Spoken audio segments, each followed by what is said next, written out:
Yung mukha parang si Petra. Di ako yung kamukha nun, yung jowa mong negra.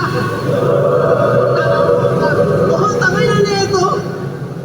Yung mukha nyo, sa Bisaya, tawag yan amaw. Bigay kayo ng flashlight tsaka posporo, tapos bigyan yung inaagaw.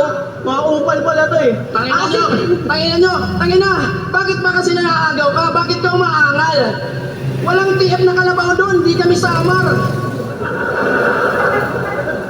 Oo, ako si Mima.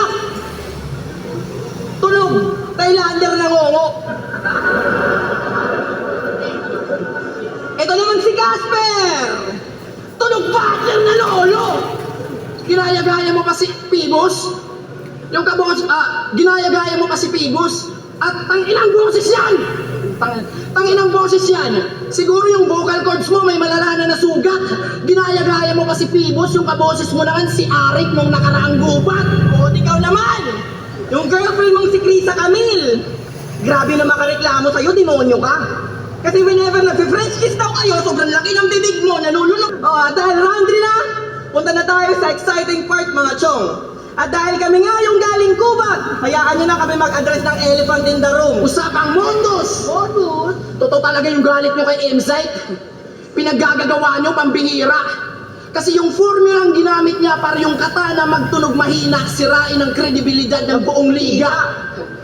Para ma-wordplay niya yung katana sa tagahawak, wala siyang pakisa kung ano yung pwede na masira.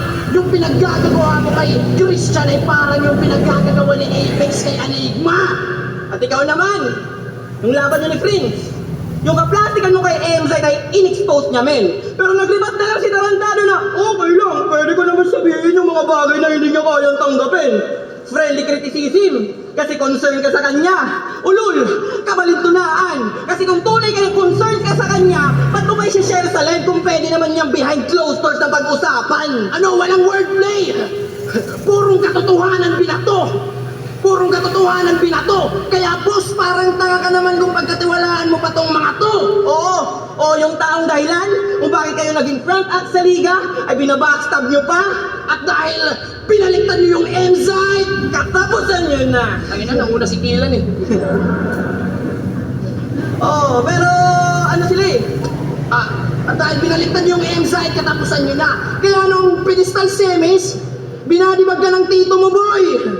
Malakas lang kasi sa selfie bars. 5-0 ka tuloy. Ito naman, hanggang first round lang. Parang si Badang. Pinatibag ni Pilos, talagang naglag siya agad doon. Pedestal semis, pedestal quarters, ang drive-by shooting, pinatay ka ng unknown. Ano? Tapos, puro sila, hindi. Sabi ni Casper, experience is the best teacher. Pero maganda daw yung may achievement. Nice line. Kahanga-hanga talaga. Tanong ko lang, Casper, nag-champion ka na ba? Ako champion ako ng high school! Ako, 2-time champ ko nun sa amin. Ikaw, nanatili kang mangmang. Kaya payo ko lang sa'yo, Casper, huwag na huwag kang magsasalita tungkol sa mga bagay na hindi mo naman ramdam. Ano? Pero cum laude daw silang dalawa. Wow, kahanga-hanga.